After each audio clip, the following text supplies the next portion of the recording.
हाय दोस्तों, कैसे हैं आप सभी का मेरे यूट्यूब चैनल प्रेम फ्री एजुकेशन पर बहुत बहुत स्वागत है। और जैसा कि आपको मालूम कि हम लोग हिंदी व्याकरण पढ़ रहे हैं और इसमें हम आज जो पढ़ने वाले हैं वो है आज का हमारा टॉपिक संधि। और मैं संधि भी आपको इस तरह से पढ़ाऊँगा कि आप चुटकी बजाते ही पता लगा लोगे कि यह संधि कौन सी है, क्योंकि आपको एग्जाम में ऑब्जेक्टिव क्वेश्चन आएंगे और आपको ट्रिक के द्वारा बिल्कुल जस्ट सेकंड में पता चल जाएगा कि संधि कौन सी है। तो आप बिल्कुल इसको अच्छी तरह एकाग्रता के साथ ध्यान लगा के देखना, जिससे आपको पूरे का पूरा कॉन्सेप्ट क्लियर हो जाए और जो भी आपकी परेशानी या समस्याएं हैं संधि से संबंधित वो यहीं के यहीं सब सॉल्व हो जाए। तो ठीक है, हम यहाँ से संधि का टॉपिक अपना शुरू करते हैं। तो संधि की पहले परिभाषा देखिए। संधि है जो दो वर्णों के मेल से, ध्यान रखना वर्णों के, शब्दों के नहीं, दो वर्णों के मेल से जो परिवर्तन होता है उसे संधि कहते हैं। जब दो वर्ण आपस में मिलते हैं और उनके मेल से जो परिवर्तन होता है उसे ही संधि कहते हैं। दो निकटवर्ती वर्णों या ध्वनि के परस्पर मेल से जो विकार उत्पन्न होता है उसे संधि कहते हैं। ये अपनी दूसरी परिभाषा है। अब संधि का अर्थ होता है जोड़ या मेल, अर्थात इस जोड़ या मेल को ही संधि कहते हैं। अब संधि के प्रकार, अब संधि के कितने प्रकार होते हैं? तो संधि के 3 प्रकार होते हैं। पहला है स्वर संधि, दूसरा है व्यंजन संधि और तीसरा है अपना विसर्ग संधि। जो सबसे ज़्यादा पूछी जाती है वो है स्वर संधि, क्योंकि स्वर संधि के भी 5 प्रकार होते हैं। पहले आप स्वर संधि को देखिए। स्वर संधि कहते किसे हैं? यदि पूर्व शब्द के अंत में, ध्यान रखना, पूर्व शब्द के अंत में स्वर आए और उत्तर पद के प्रारंभ में, और जो उत्तर पद है बाद वाला उसके प्रारंभ में स्वर आए, तो इनके मेल से जो विकार उत्पन्न होता है उसे स्वर संधि कहते हैं। ध्यान रखना कि जो पहला वाला पद रहेगा उसका आखिरी, और जो दूसरा पद रहेगा या दूसरा शब्द रहेगा उसका पहली बार, तो इन दोनों के मेल से जो विकार होगा उसे स्वर संधि कहते हैं। जैसे यहाँ देखिए विद्या, ये अपना पहला हो गया, एक दूसरा हो गया।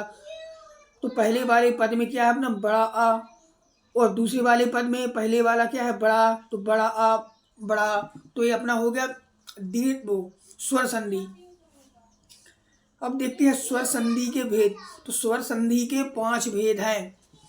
पहला है दीर्घ स्वर संधि, गुण स्वर संधि, वृद्धि स्वर संधि, यण स्वर संधि और अयाधि स्वर संधि।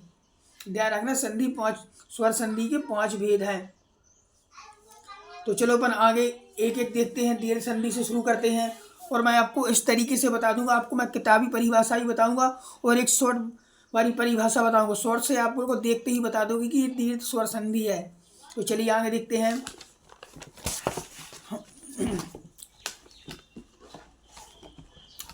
तो अपन शुरुआत करते हैं अपनी दीर्घ स्वर संधि से।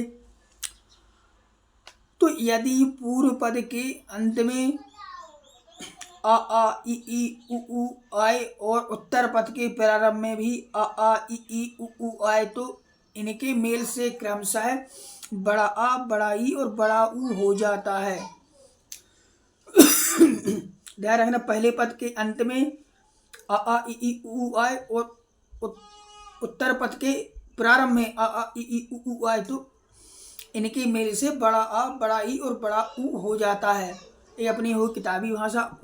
अब इसको शॉर्ट में समझिए कि जब शब्दों के बीच में कोई बड़ा आ ई उ आए तो वहाँ दीर्घ स्वर संधि होती है। जब शब्दों के बीच में बड़ा आए, बड़ा ई आए या बड़ा ऊ आए तो वहाँ पे दीर्घ स्वर संधि होती है। आप यहाँ देखिए, यहाँ से आपको उदाहरण से समझिए। जैसे नदीस, तो नदीस में बीचों बीच क्या है? बड़ी ई है। रविंद्र में क्या है? बड़ी ई है। भानुदा में बड़ा ऊ है। प्राणायाम में बड़ा आ है। सीमांत में बड़ा आ है। योगीश्वर में बड़ी ई है। लक्ष्मीक्षा में बड़ी ई है। पुष्पावली में बड़ा आ है। परीक्षा में बड़ी ई है। लघुर्मी में बड़ा ऊ है। भूर्जा में बड़ाऊ, भूष्मा में बड़ाऊ, अतीव में बड़ी, हरीश में बड़ी। आप सभी देखिए जितने भी हैं सब में कहीं ना कहीं बड़ा आ या बड़ा ई या बड़ा ऊ आ रहा है, तो वहाँ पे दीर्घ स्वर संधि होगी। आप ध्यान रखना कि या शब्दों के बीचों बीच में कोई बड़ा आ या बड़ा ई या बड़ा ऊ आए तो वहाँ पे दीर्घ स्वर संधि होगी। ठीक है भाइयों, अब आगे बन देखते हैं गुण स्वर संधि। तो जो गुण स्वर संधि है, यदि पूर्व पद के अंत में आ आए और उत्तर पद के प्रारंभ में ई या उ या री आए तो उनके मेल से क्रमशः ए ओ अर हो जाता है। ठीक है, अब शॉर्ट कर देखिए इसका कि बीचों बीच एक मात्रा होती है, ध्यान रखना एक मात्रा होती है, या फिर वो ये री वाली मात्रा हो जाती है एर, जैसे कर्मा में ऊपर वाली री, ध्यान रखना छोटी मात्रा कहलाती है वो भी।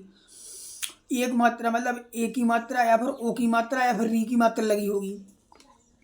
तो आप देखिए यहाँ पे नरेंद्र में अपनी एक मात्रा लगी हुई है, नवोदय में एक मात्रा लगी हुई है क्योंकि ओ है तो वो एक मात्रा वाली है, लंकेश में एक मात्रा है, जिस सीतु और सु इसमें ए लगी है री की मात्रा, बरसेतसु इसमें भी री की मात्रा, गंगोदय में भी एक मात्रा, देवेंद्र में भी एक, राजेंद्र में भी एक, देवड़ में भी एक मात्रा, इसको एक मात्रा में गिना जाता है, ध्यान रखना आप।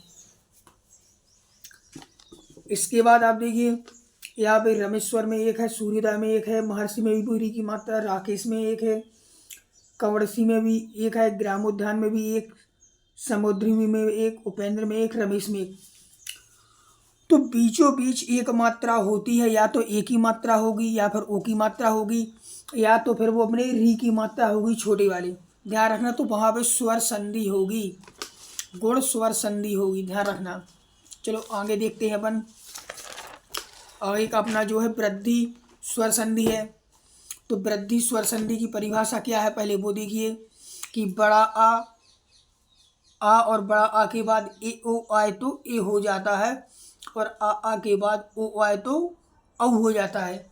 ये अपनी ही एक किताबी भरी भाषा, आप इसको भी पढ़िए कोई दिक्कत नहीं है क्योंकि ये तो अपना बेस है, लेकिन मैं आपको शॉर्टकट समय बचाने के लिए ये परिभाषा निकाली है।